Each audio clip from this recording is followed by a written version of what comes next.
Welcome back, guys. In today's episode, I'm sharing 10 true scary stories about remote cabins in Appalachia. From people who stayed in cabins that looked peaceful at first, but soon revealed something much darker. But before we continue, if you're new here, make sure to subscribe and don't forget to like and share. Thank you all. Now, let's begin. I just left a job I couldn't stand in Richmond and signed a short-term lease on this old cabin up in the hills of Greenbrier County, West Virginia.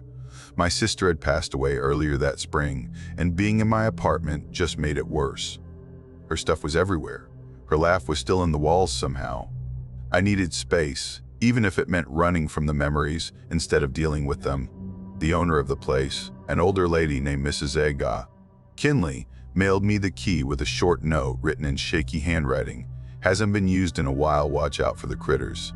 I should have asked more questions, but I didn't. I just packed up my car and left. The drive was long, almost 9 hours. There were a few other cabins along the same road, but they looked like no one had touched them in years. One had a truck parked out front that was completely overtaken by moss. That first night, nothing dramatic happened. I unpacked a little, made some lukewarm tea on the old gas burner, and fell asleep on the couch with a book I wasn't really reading. Around 3 a.m., I woke up to the sound of the front door creaking open. Not slamming, just a long, slow drag like old wood scraping against the frame. I sat up fast. The door was still locked when I checked, but it stuck in a way it hadn't earlier, like the frame had shifted or swollen. I figured it was just humidity and went back to sleep, trying to convince myself the sound had come from a dream. The second night was harder to shrug off. I was dozing off when I heard footsteps on the front deck. Slow, deliberate. 4 steps, then nothing. Then 3 more. It wasn't a raccoon or some deer. It was way too paced for that. I stood there in the dark with my hand hovering over the light switch, debating whether to look. When I finally turned on the porch light and peeked through the curtain, there was nothing, just trees and moonlight hitting the creek. But I stayed up the rest of the night. By night 4, I was jumpy enough that I started sleeping with the radio on, windows shut, a chair pushed under the doorknob. I even dragged my dresser across the back door that opened to the woods. That's how not okay I felt. Night 6, though, that's the one that changed everything. When I got up that morning, I found the dresser pushed out of place. Not a lot, just off, like someone had nudged it and then thought better of it. I checked the door, still locked, but there were new marks on the bottom edge, long, rough scrapes like it had been dragged. My first thought, sleepwalking. I hadn't done it since I was a kid, but suddenly that made more sense than anything else. I spent the whole day trying to convince myself that's all it was. That evening, I found an old motion sensor light in one of the kitchen drawers and hooked it up just outside the back door, pointing toward the trees. Then I sat in the living room with a baseball bat across my lap, pretending to read. Around 4 in the morning, the light clicked on. I jumped up and ran to the window. At first, I didn't see anything, just trees. But when I squinted, I noticed a shape. Someone was squatting way back between 2 trees. They weren't facing me. They weren't moving at all, just crouched low, arms draped over their knees, like they were resting or waiting. I stood there staring, breath caught, until the light shut off again. When I looked back, they were gone. The next morning, I walked behind the cabin. I found bare footprints in the dirt, not deep, not messy, just clean impressions, like someone had been standing still for a long time. Some faced the house, some faced away. No dragging, no leaves kicked up, just feet. That night, I poured flour into a pie pan and left it out on the deck. I'd seen that trick online somewhere, meant to catch prints. I didn't sleep, just listened. At 2 a.m., the light flipped on again. I didn't move. The next morning, there it was, one clear footprint in the flour. Not barefoot this time, some kind of boot. Deep at the heel, twisted at the toe like the person had shifted their weight. But that wasn't even the worst part. The lock on the tool shed had been cut. I'd never opened it, didn't even have the key. But now the padlock was lying on the ground, cleanly sliced. Inside the shed, There wasn't much. An old chainsaw that didn't look like it worked, a few empty oil cans, a frayed rope, and an army cot with a thin, dirty blanket. There were fresh prints in the dirt leading in and out. That same day, I drove 20 miles to the closest gas station and asked the guy at the register if anyone lived near the cabin I was renting. He looked at me for a second, then just said, "Not for a while." I told him about the footprints, the shed, everything. He leaned in a little and said, "You shouldn't stay out there alone. That land's not right." Then he just turned away and stopped talking to me. When I got back to the cabin, I found something tied to the back doorknob, a piece of string stretched from the handle to a branch overhead. Thin, almost invisible if you aren't looking for it. It was pulled tight, tied in a neat little knot. I hadn't put it there. I hadn't seen it when I left that morning. I stared at it for a long time, not really thinking, just staring. Then I grabbed a knife, cut the string, and wrapped it in a paper towel. I didn't sleep at all that night. The next morning, I packed up everything. My clothes, my books, the bat, the flower pan. Before I left, I walked the property one last time. I don't know what I was hoping to find. Reassurance? Closure? Near the creek, half buried in the mud, I spotted something metal catching the light. I dug it out. An old military canteen. Dented, scratched, initials carved into the side, RT. I called Mrs. Kinley to tell her I was leaving early. She asked if something had happened. I told her I thought someone had been living out by the shed. She went really quiet. Then she said, "Did you find the cot?" I said, "Yeah." She hesitated, then told me it had belonged to her brother, that he used to stay out there sometimes before he passed. Then she said, "I thought we took all his things with us." I asked her when he died. She said, "Oh, years ago, before we ever put the cabin up for rent." I left the key on the porch and didn't look back. I drove straight back to Richmond, paid out the rest of the lease, and never asked for a refund.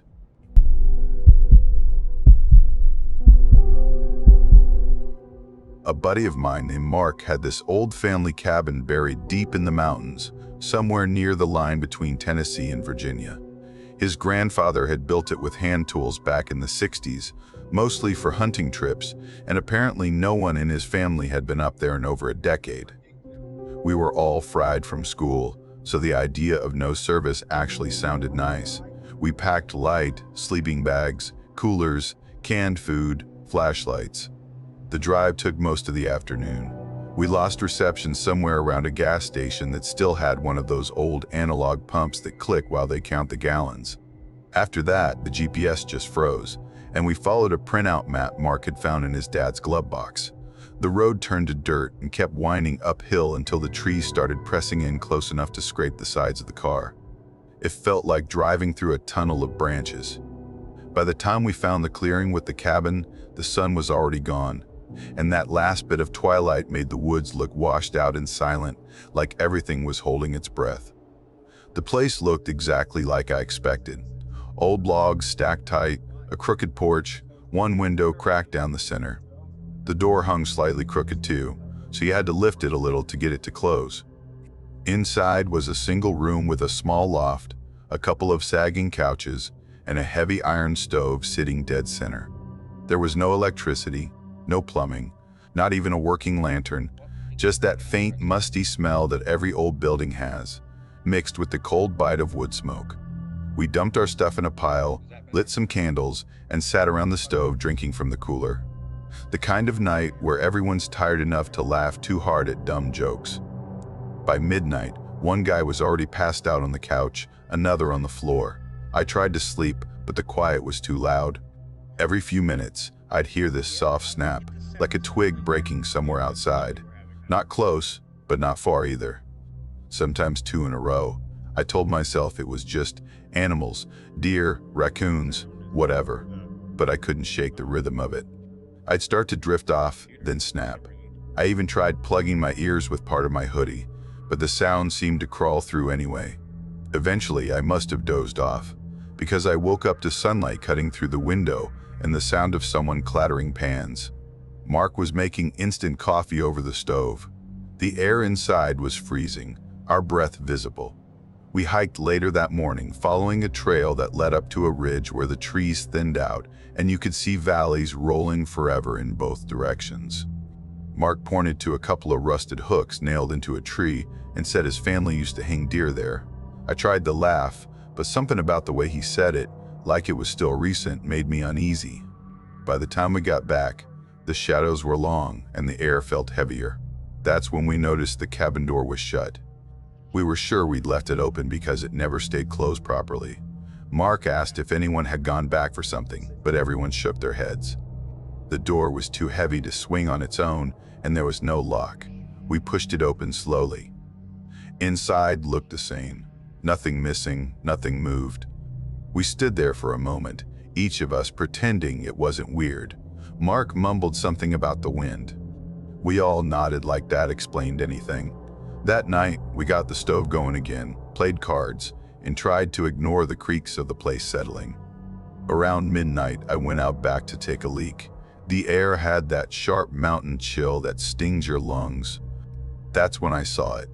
A small stack of stones, right past the tree line. 7 or 8 of them, flat and balanced in a perfect little tower. At first, I thought one of the guys had been screwing around, but when I asked, everyone came outside to look and nobody claimed it. Mark's face went kind of blank. He said his uncle used to make rock stacks whenever he camped up here. It was just something he did. The thing is, his uncle had died years ago. Nobody said much after that. We left the stones alone and went back inside. The next morning, I was the first one up again. I opened the door to get some water from the jug, and I froze.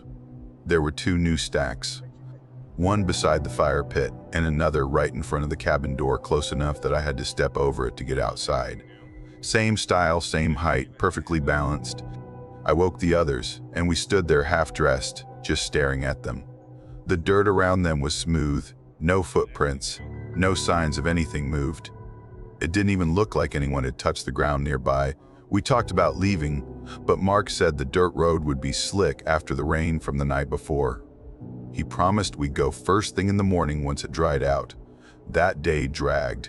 We barely talked. Every sound outside made someone flinch. By evening, the tension was so thick we gave up pretending to have fun. We made chili, ate in silence, and moved all our stuff into one room so we could sleep together. I joked that it was like a middle school sleepover, except everyone looked like they were waiting for something to happen. Nobody laughed. At some point past midnight, I heard a heavy thud on the porch. Not a knock, not footsteps. Just a single, solid drop, like something heavy had fallen from a few feet up. My eyes snapped open. Across the room, Drew was awake too. His face was pale and he whispered, "You heard that?" We both held our breath. Nothing followed. No creak, no wind, just the faint ticking of the stove as it cooled. We stayed like that for what felt like hours. Eventually, I lay back down, but every nerve in my body was still waiting for another sound. It never came. When I stepped outside at dawn, the light was thin and gray. The first thing I saw was a single stone sitting dead center on the porch. Round, smooth, gray like the others, but alone this time. We didn't speak. Nobody even finished packing. We just grabbed what was nearest: keys, wallets, jackets, and left everything else behind. Sleeping bags, coolers, lanterns, all of it. When we finally hit the highway and our phones lit up again, the tension broke just enough for us to start breathing normally. We stopped at a gas station, and that's when Drew pulled me aside. He looked like he was about to be sick. He showed me his phone. There was a photo in his camera roll he swore he hadn't taken. It was dark and grainy, but the shapes were clear enough. You could see 4 people sleeping in a small room, lit by a single lamp. It was us. He deleted it right there. None of us said a word for the rest of the drive. That was over 3 years ago, and I haven't been back anywhere near that mountain range since.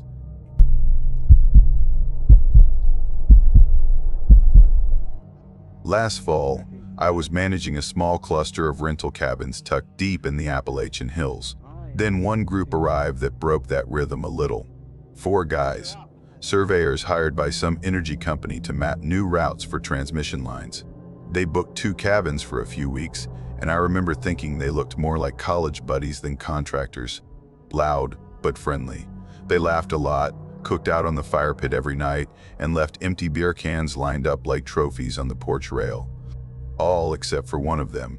His name was Eric. Eric was quiet in a way that didn't seem forced. He just listened more than he talked. While the others joked and argued about football, he'd be sitting off to the side, sketching something in a small notebook or tightening a strap on his pack. The first time I met him, he asked if there was a trail that looped down by the creek behind Cabin 3. He said he liked walking alone before sunrise because it helped him reset. I remember thinking that was a strange word to use, reset, but it stuck with me. Over time, I started trusting him. He'd offer to help carry cleaning supplies or move lumber if he saw me struggling.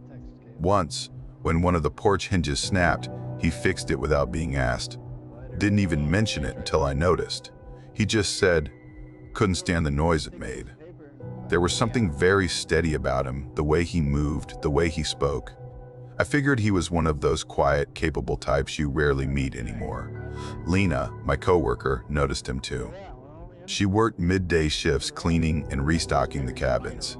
She was younger than me, early 20s, trying to put her life together again after what she called a rough patch. She'd laugh when she said it, but there was something brittle about the way she smiled.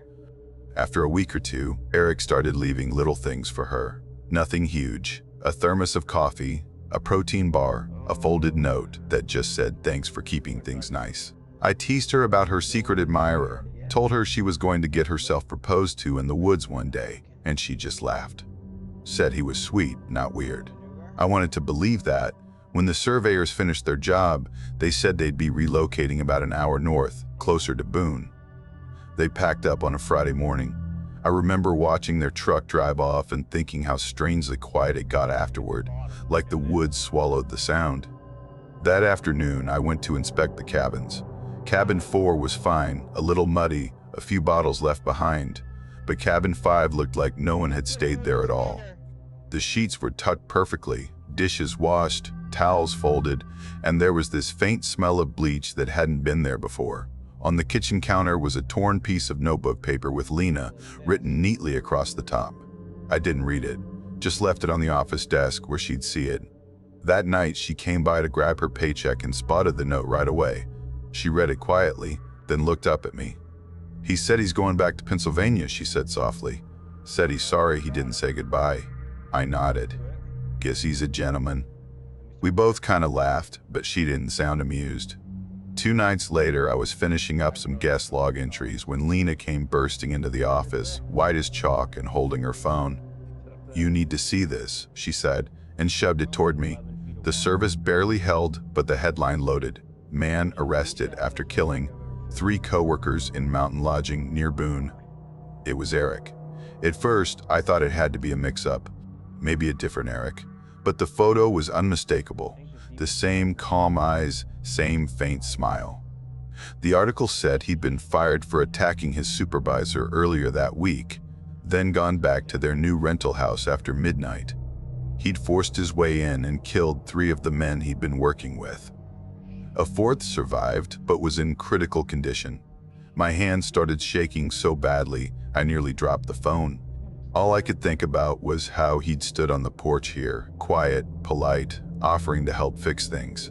The same hands that fixed that hinge had beaten 3 people to death. As more news came out, the picture got worse.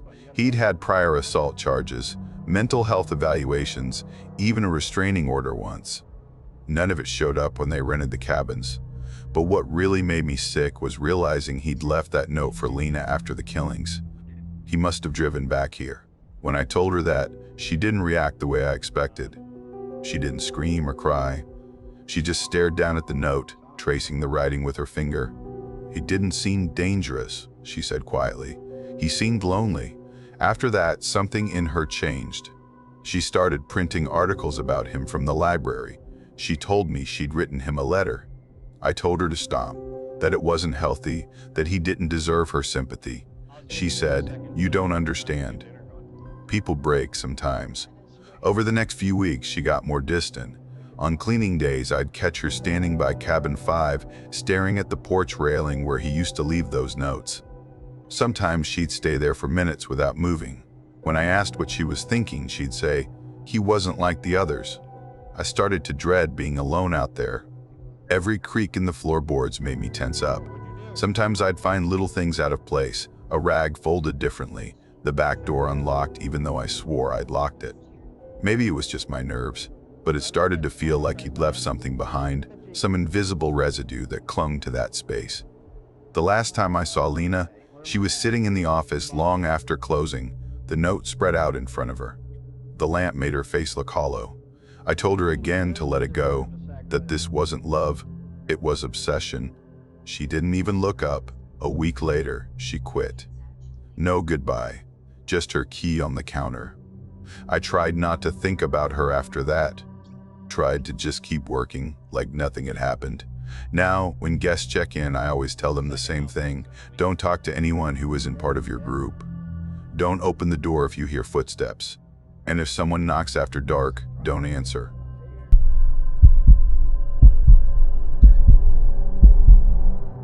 Riven handled maintenance for a string of old research shacks out along a quiet stretch of the Blackwater Range, and my week always started before sunrise. The shacks were leftovers from a discontinued forestry project, scattered miles apart, linked by barely visible service trails that were mostly used by elk and the occasional lost hiker.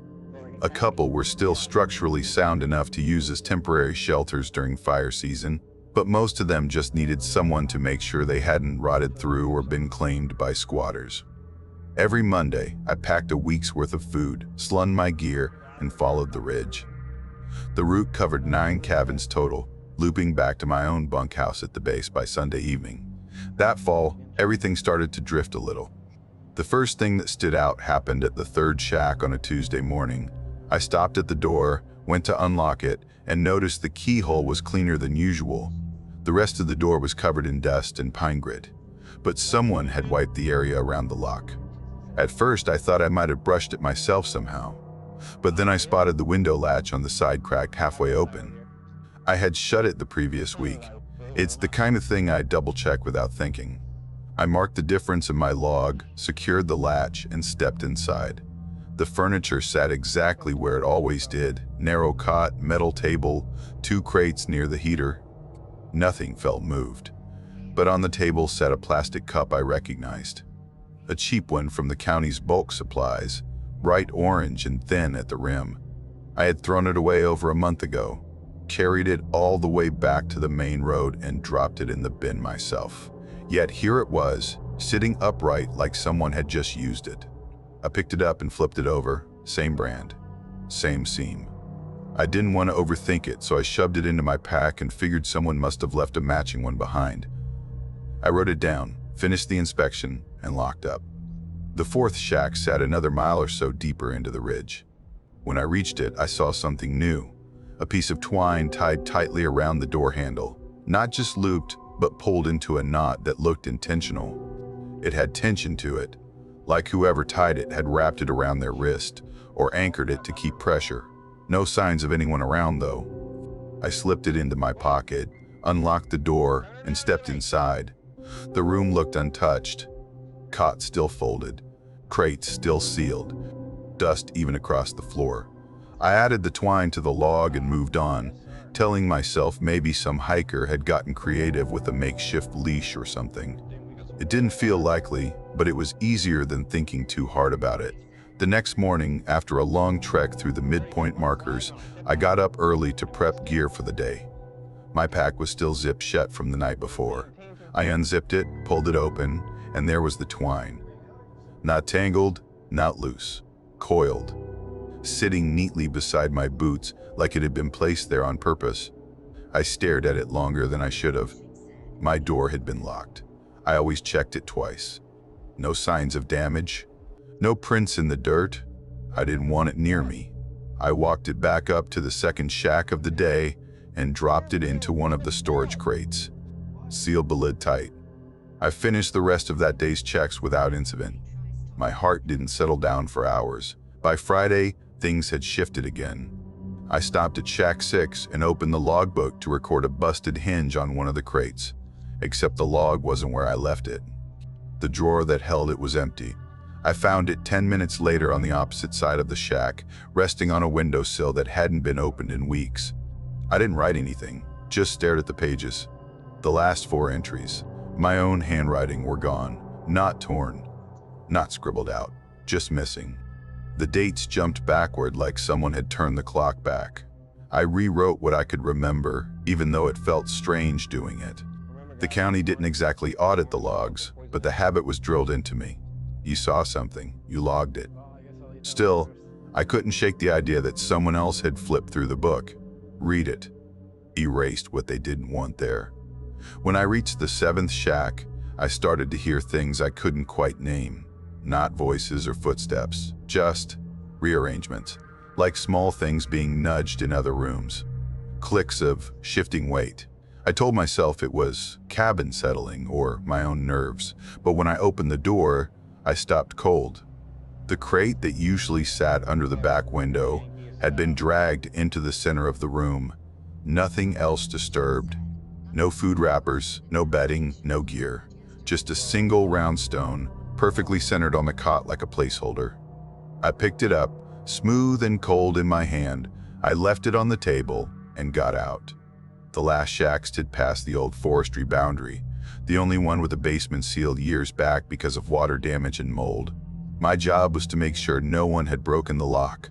I usually dreaded the hike there, but that day I wanted answers. When I reached the clearing, I stopped short. There were tracks, not footprints, indentations. They started at the edge of the tree line and ended at the hatch, spaced too evenly for footsteps. Each one the same depth, the same shape. Like someone had pressed a pipe or a post into the ground with careful force, again and again, in a perfect line. I followed them to the hatch. The lock hung loose. The shackle had been popped and rethreaded, but not snapped shut. I stared at it for a long time. My keys had never left my belt. I relocked it, closed the hatch, but didn't snap it tight. Inside, the shack was too tidy. The crates had been pulled from the walls and opened. The cot was laid out, pillow-centered.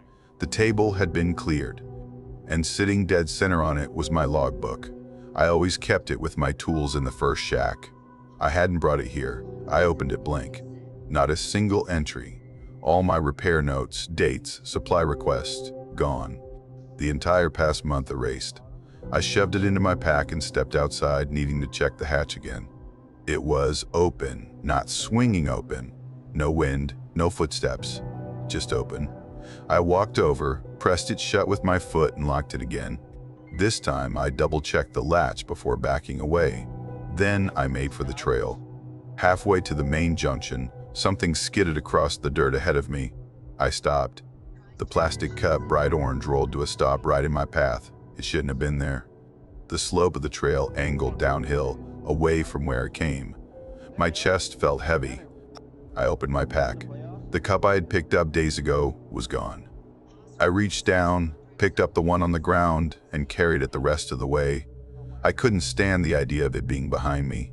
When I finally made it back to my own quarters, the door was cracked open. I hadn't left it that way. Inside, every single tool I owned had been pulled out and lined up on the floor in a perfect row. My sleeping bag lay flat against the wall, smoothed out, not a wrinkle. And on top of it, dead center, sat the twine. Same knot, same coil. I didn't write anything down. I picked up my gear, left the radio on the post by the main trailhead, and started walking. I didn't stop until I hit the pavement 4 miles down the slope.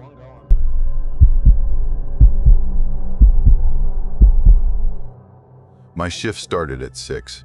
I remember that because the sun had just started edging over the trees when I parked my truck at the base trailhead and began the hike.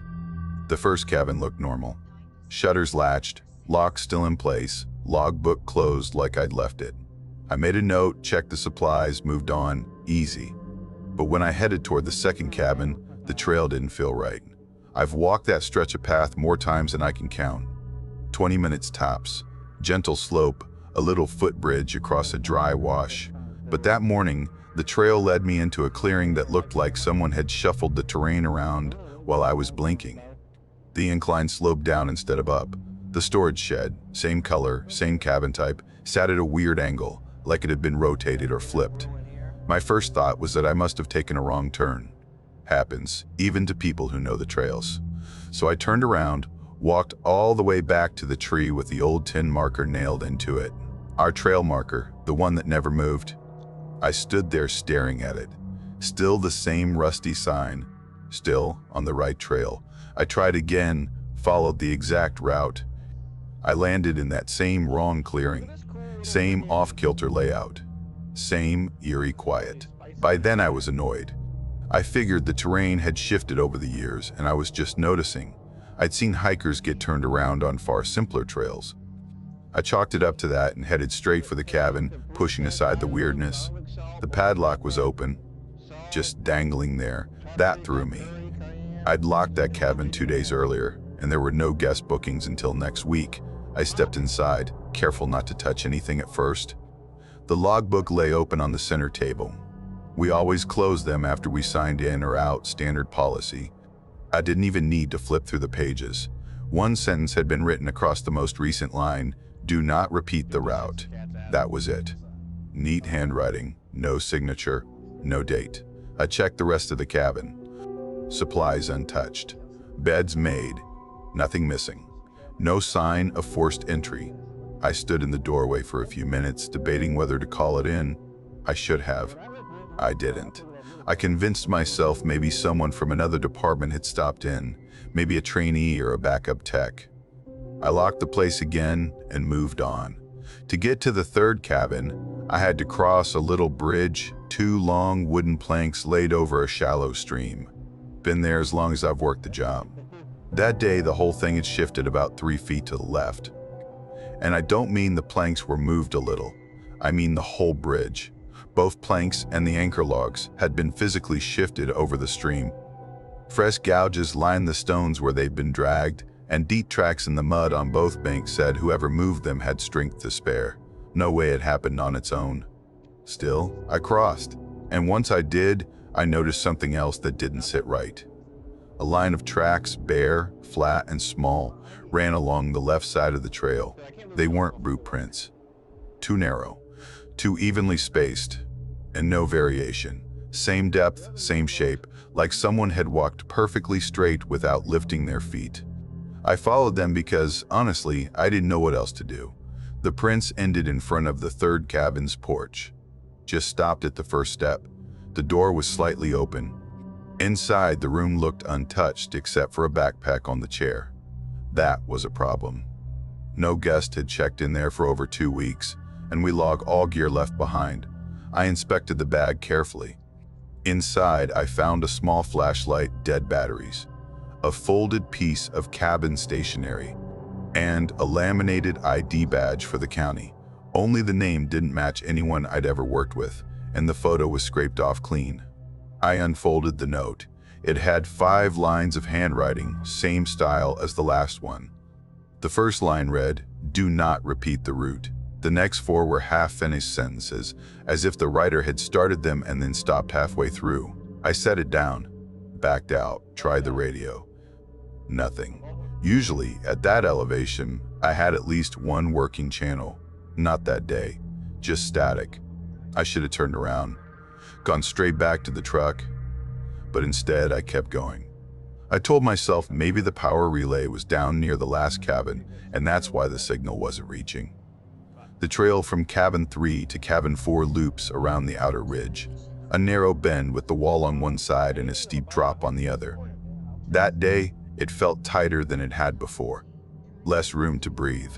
Halfway across, I saw the same narrow prints again. This time they ran along the inner edge, hugging the cliff wall. The way they were pressed into the dirt made me stop cold. Each print was deeper than you'd expect from a light foot, like something heavy had been dragging itself just enough to leave those impressions. The 4th cabin appeared just past the bend, all shutters shut, but the door had been propped open with a stone. That cabin's supposed to stay locked. It stores emergency gear, lanterns, med kits, backup rations. No one opens it unless there's a documented emergency. I went in slow. Every shelf was cleared. All the gear was piled in the center of the room, like someone had made a display out of it.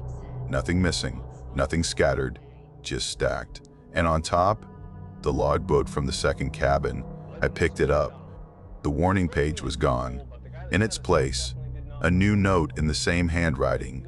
Stop closing what is opened. I stood there a long moment. No clue what it meant.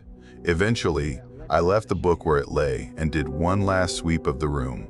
The back door, sealed shut for years because of a warped frame, was wide open. The same narrow prints led out through it into the trees. I didn't follow. I grabbed one of the working lanterns and stepped back onto the trail, intending to backtrack the way I came. Only, the trail didn't go the way it was supposed to. It slanted off in the opposite direction now, and the landmarks I relied on, boulders, bent pines, trail signs, were gone. The only familiar thing left was the line of narrow prints, waiting again just ahead in the dirt. So I followed them. They led me into a clearing I'd never seen, definitely not on any map.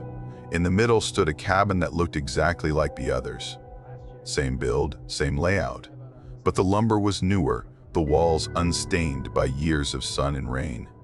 There was no number plate, no marking, no record of this cabin existing in any of our logs. Still, I stepped inside.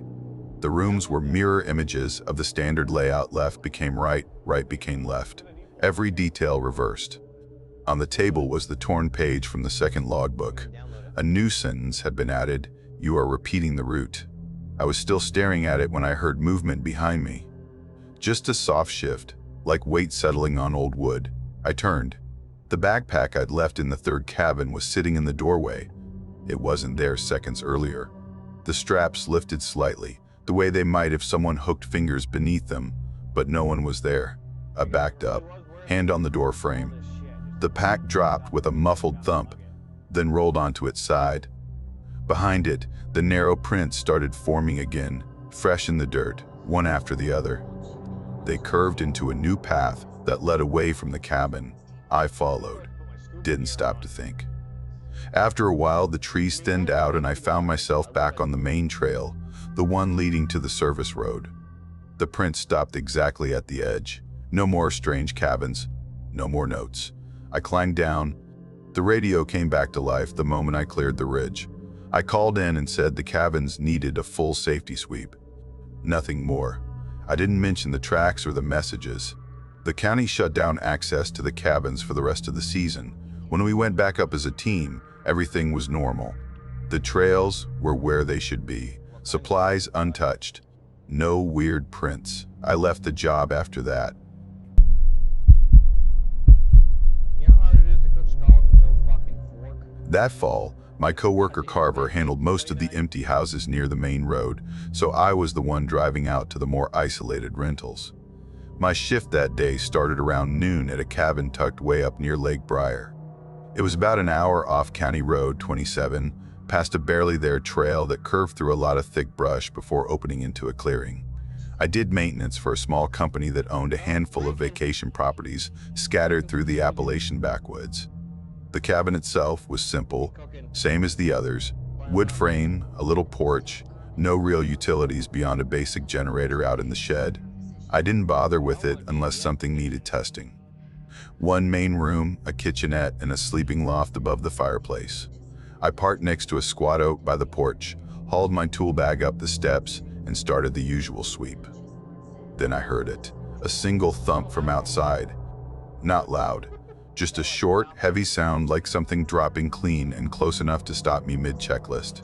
I stepped out onto the porch and scanned the clearing. Nothing moved. Trees stood still, no rustling, no wind. I figured it might have been a branch, could have been anything. I shrugged it off and went back inside. I saved the shed for last.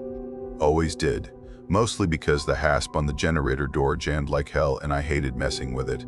But when I got there, it opened easy. Too easy. The padlock had been reset. Not new, just different. I wrap a strip of orange vinyl tape around the latch when I finish a job, just to keep track. This time, that tape was on the ground beside my boot, torn in half. I crouched, trying to get a better look. That's when I saw the footprint.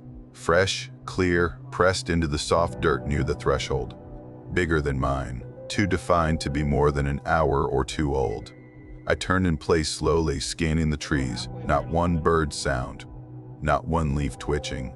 I didn't yell, didn't call out, just backed away and closed the shed door without bothering to lock it. I didn't want to stand there fiddling with keys. Then I saw it. A piece of twine tied tightly around the railing on the cabin's porch. It wasn't there when I arrived. I would have noticed, especially with that little wooden bead dangling from the knot. Looked hand-carved, like something off a charm bracelet. I didn't touch it, just stepped wide around it and went back inside. I figured I'd finish the last couple checks fast and get out before anything else felt wrong. But the inside of the cabin didn't feel quite the same anymore. The ladder to the loft was leaning. Only a little, but I'd climbed it earlier, and it hadn't been like that. I remember things like that. My notes were still where I left them on the table, but the ladder just looked off, like it had been nudged. I pulled it straight and went up to check. Didn't expect much. Most of it was normal.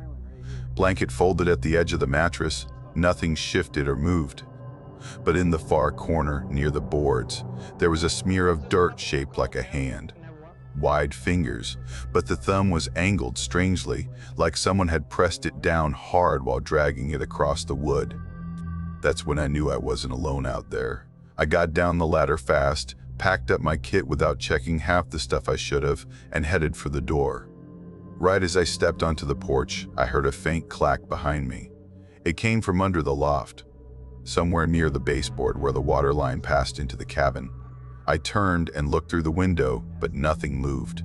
Then another sound, sharper this time, like something tapping, deliberate. I pressed my ear to the window and listened. 3 taps. Pause. 2 taps. 2 taps. Pause. 1. I backed off. I walked the perimeter slowly, checking under the cabin. When I reached the far side, I saw them, more footprints. A few sets, all pointed toward the crawlspace hatch. The hatch itself wasn't shut all the way. It was propped just enough that someone could be underneath. I didn't go closer. I just stepped back, took out my keys, and started toward the trail, slow at first. I didn't want to make noise. But the second the clearing dipped out of sight, I moved faster. I kept glancing back. Nothing followed. About halfway down, there's a fork in the trail that doesn't look like one. Locals know it. Most others walk right past it, thinking it's runoff. I'd taken it before when deadfall blocked the main path. That day, I didn't hesitate. It's narrower, darker, and slower going, but it was off the main line and harder to track. That's when I heard it again, a dragging sound. A dragging sound. Soft but steady, not footsteps. More like something being pulled, catching on roots, pausing to adjust, then dragging again. I didn't turn around, just kept my eyes ahead. The sound stayed behind me, too faint to be sure, but I could tell it was keeping pace. Near the creek bed, the trail widened a little. I risked a look back. Nothing. But on the right, a clump of branches shook ever so slightly. No wind, just movement. Whatever it was, it had stopped moving and was watching. I pushed on. The brush gave way to a gravel turnout, and that's when I saw my truck, still there. But the driver's door, it was open. I always lock it, always. And out here, it's second nature. I froze and scanned the clearing. My own boot prints were visible, pointing from the truck to the cabin. Next to them, new ones. Deeper, more spread out, like someone had paced circles around the vehicle. I backed away from the lot and crouched low near the ditch. The tree line was dense there, but I knew the woods better than whoever was tracking me. I stayed in the brush and moved through the undergrowth, keeping parallel with the gravel road. Then I heard it. A soft thud behind me.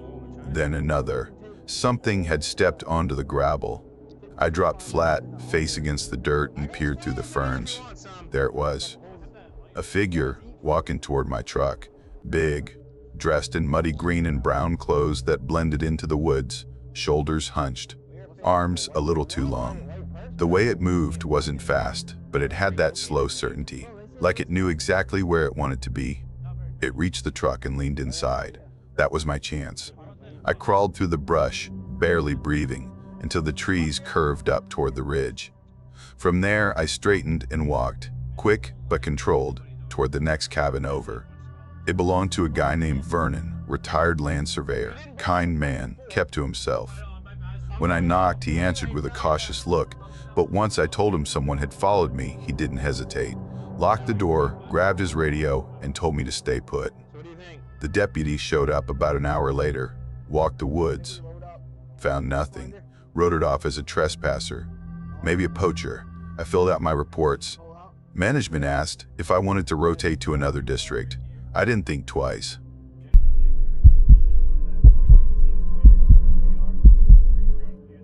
I was 27 when I spent a long weekend checking on this rental cabin my uncle managed way up in the Alleghenies.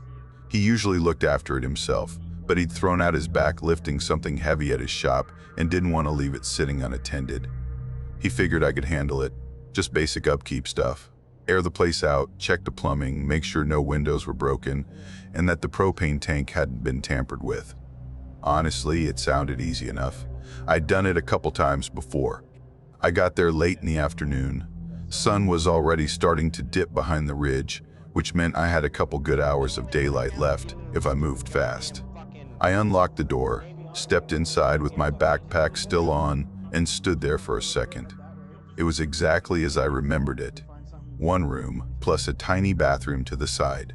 A short ladder led to the sleeping loft, which wasn't more than a platform with a mattress and a plastic bin for extra sheets. Downstairs, the furniture hadn't moved an inch in years. Little table near the window, 2 wooden chairs, wall shelf with folded blankets, kitchenette with a gas stove and a dented kettle still sitting on the burner. The boards creaked under my boots in the usual way. When I dragged the broom under the table, the bristles caught on something soft. I crouched down and saw a dish towel, folded neatly. Looked clean. I figured someone must have left it. Maybe a guest tucked it away and forgot. I picked it up, tossed it on the counter by the sink, and went back to sweeping. The thing didn't stick in my mind at all. Cabins like this always collect random stuff. Next up was the bathroom. Door was partly open, but it didn't want to stay that way. Each time I stepped toward it, it eased itself closed an inch or two, like it was gently falling on the hinges. I checked them. Seemed solid. Nothing loose, nothing warped. I opened the door fully and let it go. It held for a second, then drifted again. I just left it and moved on. Outside, the air was cool and clean. The propane tank looked fine. No rust, no sign of leaks. I circled around the back, checked the siding, tapped a couple spots with the back of my knuckles to make sure the boards were still dry. Everything looked good. I stepped back inside. That's when I noticed the dish towel was no longer on the counter. It was back under the table, folded the same way, same exact spot. I just stood there, looking at it, trying to remember if maybe I hadn't actually moved it after all. But I knew I had. I'd walked it over and set it down. Clear as day. I even remembered brushing my fingers across the edge of the sink. Still, I figured I was being forgetful. It had been a long drive, and the quiet always did weird things to my sense of time. So I picked it up again, opened the cabinet above the sink, and shoved it inside, out of sight. I moved on, checking the plumbing, ran the faucet, flushed the toilet, checked the water heater. Everything worked fine. I grabbed my clipboard and started ticking off boxes. Then I heard a noise from the loft. Just a soft thump, not loud but sudden. I looked up the ladder. The loft was empty, far as I could see. Probably a squirrel, I thought. Or maybe something shifted. I climbed up to check. The mattress was dusty, still pressed into the far corner like it always was. The plastic bin had it moved. I peeked behind it, nothing. No droppings, no nests, no movement, completely still. Coming back down, I noticed the bathroom door had shifted again. It was halfway closed. This time I dragged one of the chairs across the floor and wedged it right up against the edge. Heard it scrape loud against the wood. I even leaned my weight on it to make sure it wouldn't budge. With that handled, I went back outside to check the foundation beams near the porch. Looked solid. No signs of shifting or erosion. Walked the perimeter one last time, then stepped back inside. The chair I'd wedged under the bathroom door, gone. It wasn't just moved, it was now sitting next to the kitchenette, right under the cabinet where I'd stashed the towel. And that cabinet door, wide open. The towel was back on the counter. Same fold. At that point, my brain started buzzing, like it was trying to catch up with what I was seeing. I didn't panic, not right away. I checked every window. Locked. Checked under the table, behind the door, in the loft again. Nothing. No footprints, no open entry, no sign of an animal. The air didn't feel colder. It didn't feel weird exactly. It just felt watched. I kept moving. Finished the checklist even though my hands felt jumpy. When I passed the table, I noticed my tools, screwdriver, flashlight, wrench all had moved slightly. They were sitting closer to the edge than before. Not hanging off, just enough to notice. I nudged them back into place and stared at the ladder. The top rung was tilted, only a little, but enough to catch my eye. I hadn't touched it. Swore I hadn't. I'd climbed down careful, and it was straight before. I stood dead still in the center of the room and tried to listen. Nothing. Not a creak, not a shift, not even a breeze. I tried to shake it off. Told myself the house was old, things settle, wood warps. All that. I gathered my things, packed my tools, and headed for the door. I was halfway down the gravel path before I remembered the clipboard. I needed it to file the report. Cursing under my breath, I turned around, climbed the porch steps again, unlocked the door. The cabin was silent. Everything looked the same, except for the table. Everything I'd moved, the towel, the chair, the tools, even the pen I'd used, was now lined up neatly on the tabletop. Perfectly spaced, like someone had arranged them to be seen. The bathroom door was closed tight. I didn't take a step inside, just reached in, grabbed the clipboard off the hook near the door, and pulled back. I closed the door slowly, locked it again, and didn't look through the window. The whole walk back down, my spine felt tight, like something was leaning just a little too close behind me. I never told my uncle what really happened. Just said the cabin felt off. Now I avoided every cabin check after that, especially the remote ones.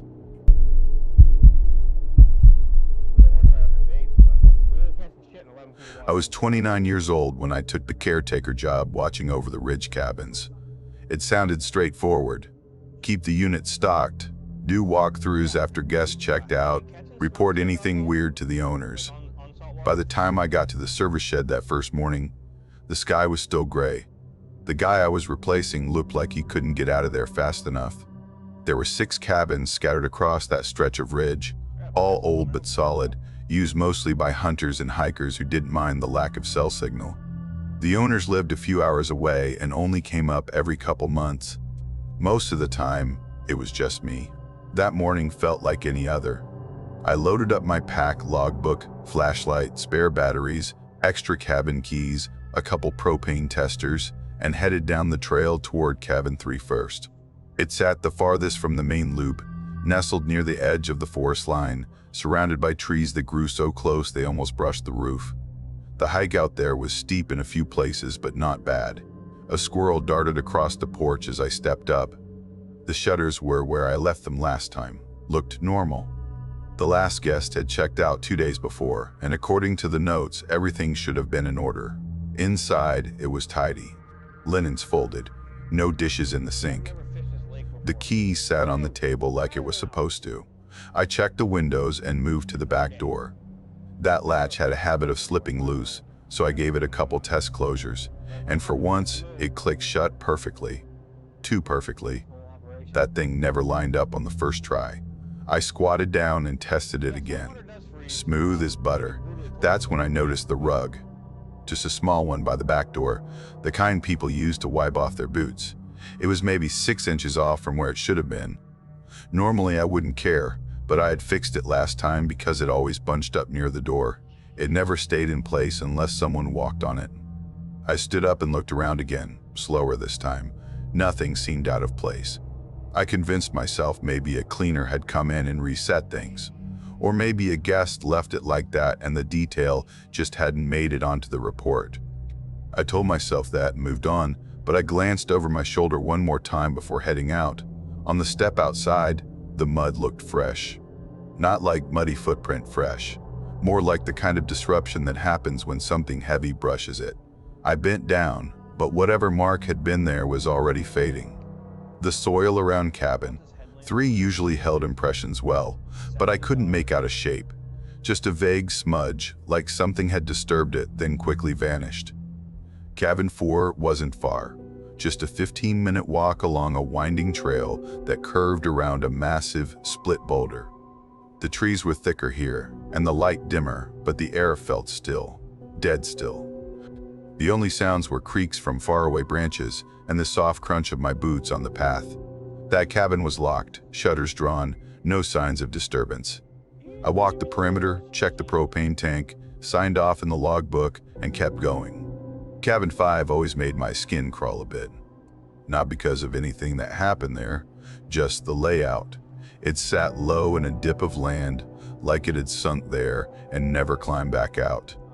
The road curved in a weird way as it approached, like it was bending around something that didn't want to be seen. Even the birds stayed quiet in that pocket. As I stepped onto the slope leading to the porch, I saw the front door was nearly closed but not latched. That happened sometimes.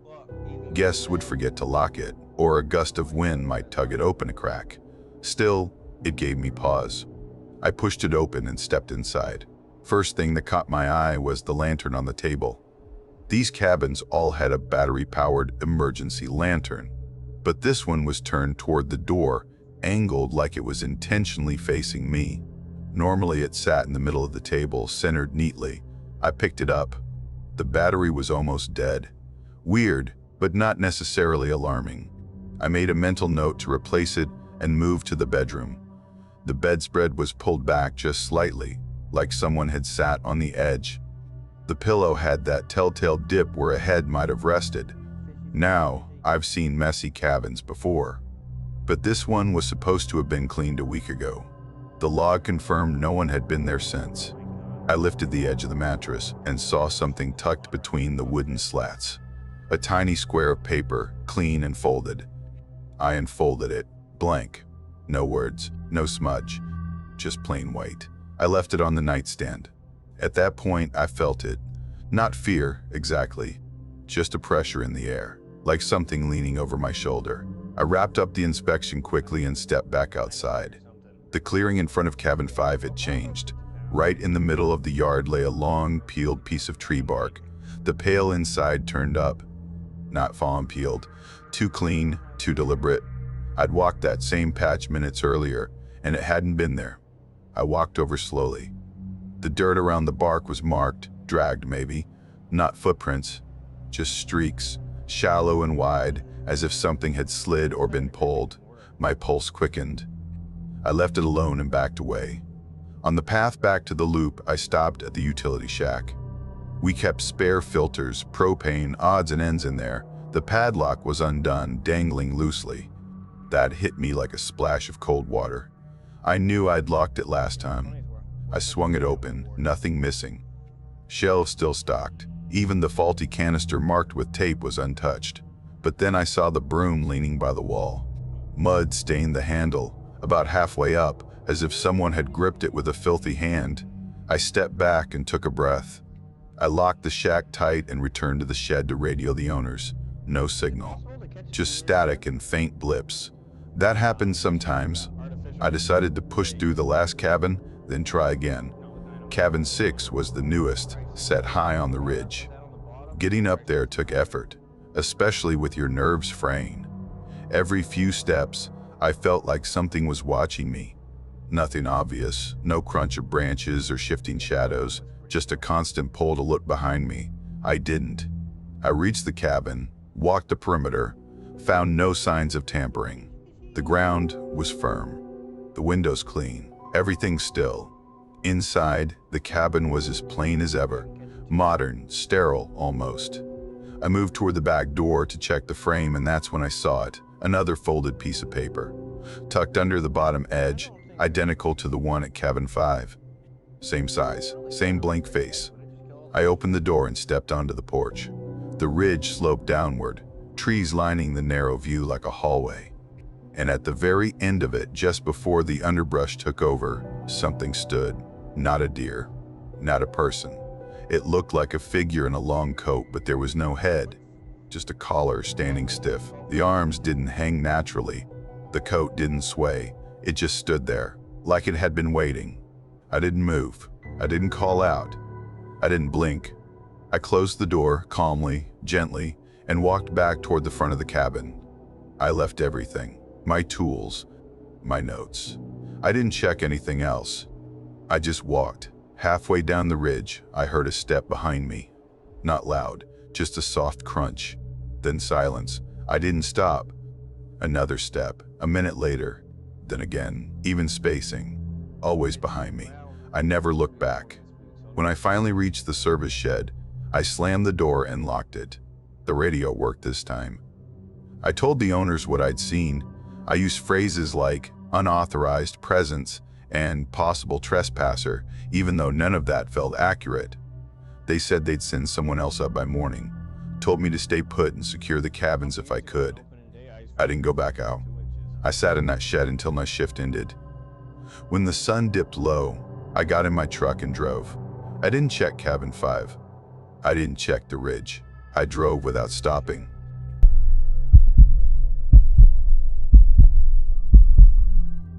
I grew up in a small town, but I'd never experienced the kind of isolation I felt when I rented that cabin in the Appalachian Mountains. I thought it would be a perfect weekend getaway, just a chance to unplug, get away from the noise of the city, and breathe a little bit of fresh mountain air. Some time alone to clear my head and reset. Simple. I'd heard the stories, of course.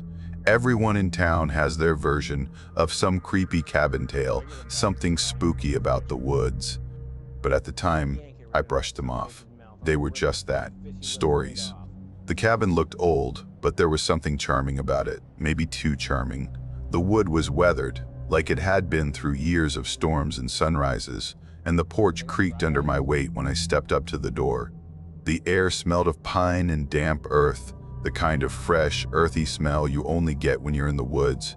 Inside, the place was surprisingly cozy. The fireplace had freshly chopped wood stacked next to it, and there was even a handwritten welcome note sitting on the kitchen table, which I thought was a nice touch. The floors creaked in all the right places, but I expected that. This wasn't a 5-star hotel. The place had that rustic, lived-in feel.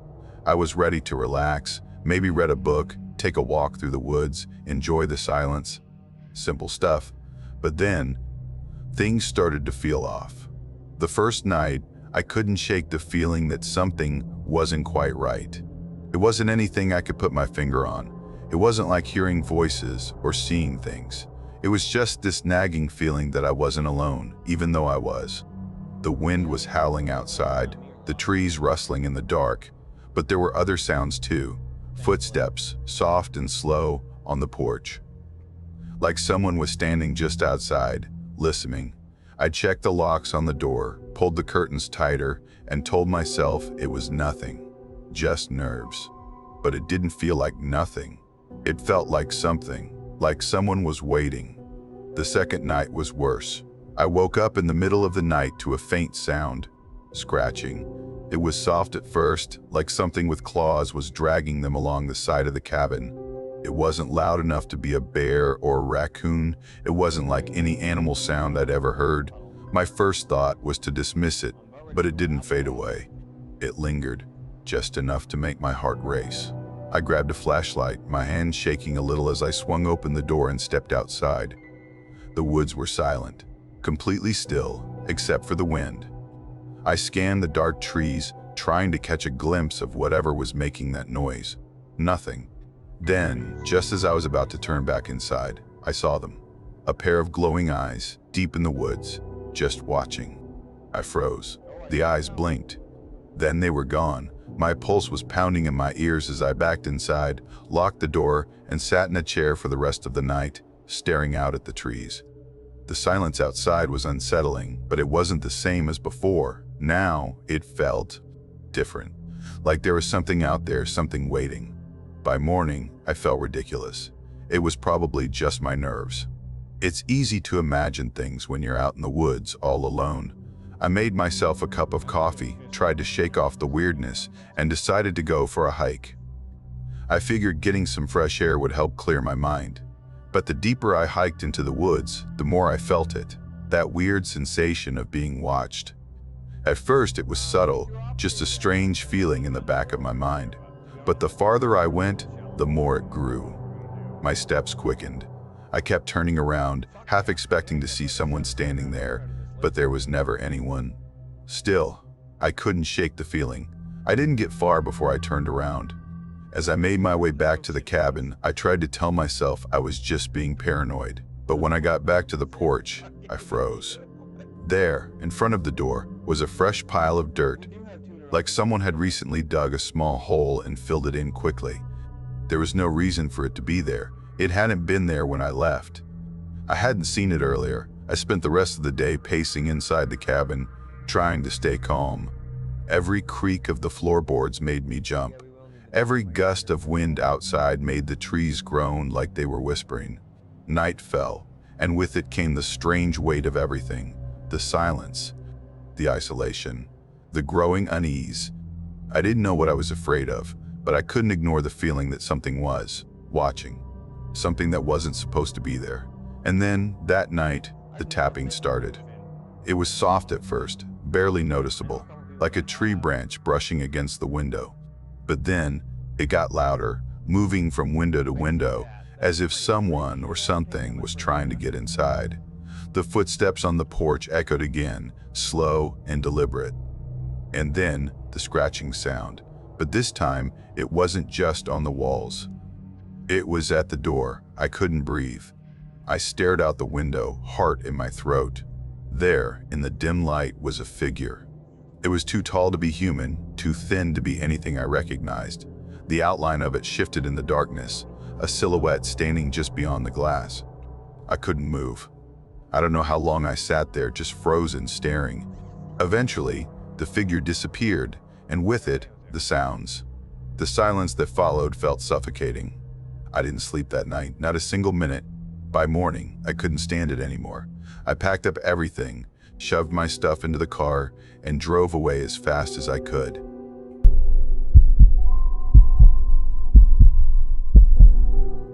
I'd just moved out to a small town in Appalachia after years of city noise and constant motion.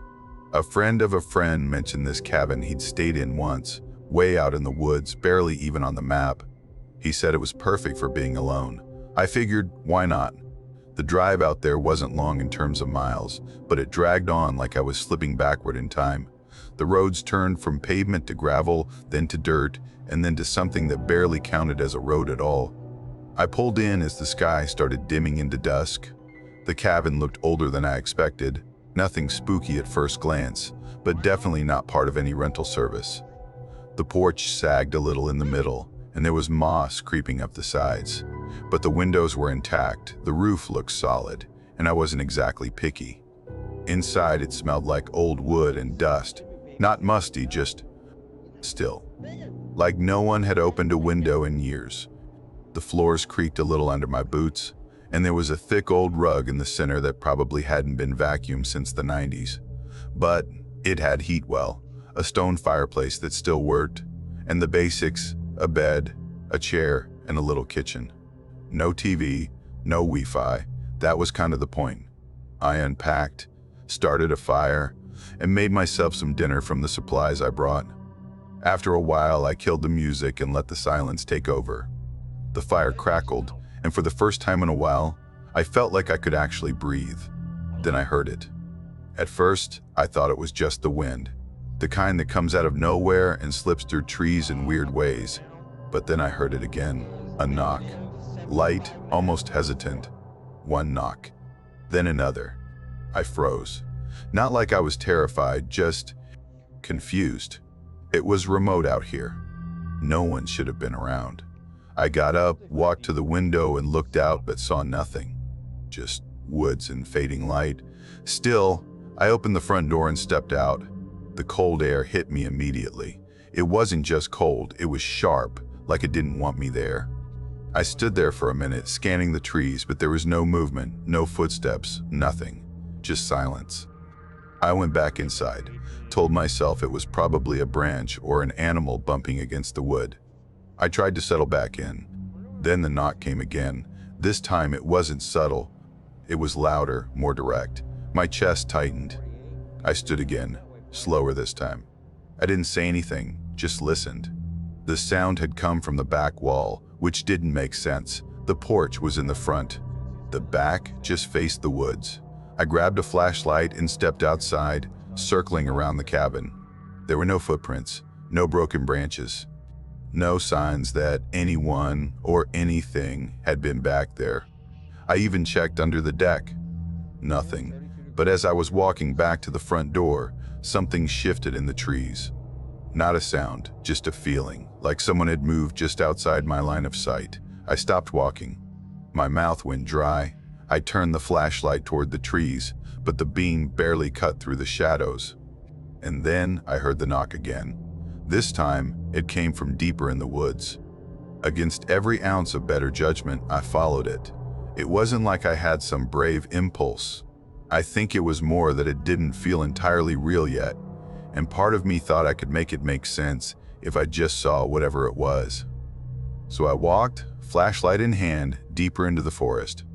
The trees closed in tight, the branches catching my sleeves. The path wasn't even a path, just patches of bare ground between the brush. That's when I saw it. Another cabin, smaller than the first, almost hidden behind vines and undergrowth, like it didn't want to be found. The front door was cracked open, just enough to see that faint flicker of yellow light coming from inside. It didn't make sense.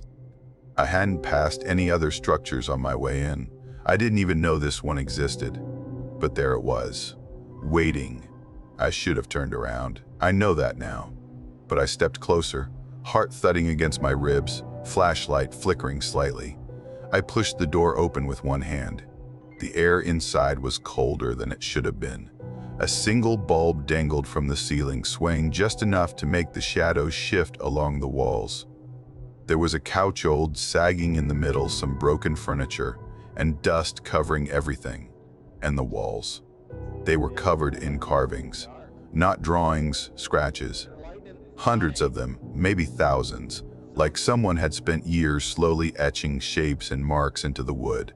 Some of it looked like writing, but not in any language I recognized. It felt frantic, desperate, not decorative. And then there was the chair. It was in the corner, facing the wall. Nothing else around it, just the chair, turned toward the wooden paneling like someone had been made to sit there and stare. I was about to leave when I saw it. Something bundled up on the floor near the wall, wrapped in cloth or maybe old burlap, about the size of a small dog. It wasn't moving, but something about it made my stomach twist. I don't know what I thought it was, but I stepped closer. And then the door slammed shut behind me. I spun around so fast I dropped the flashlight.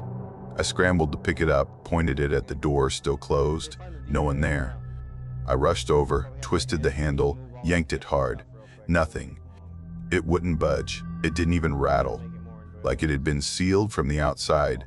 Then came the knock. But it was inside, somewhere behind me.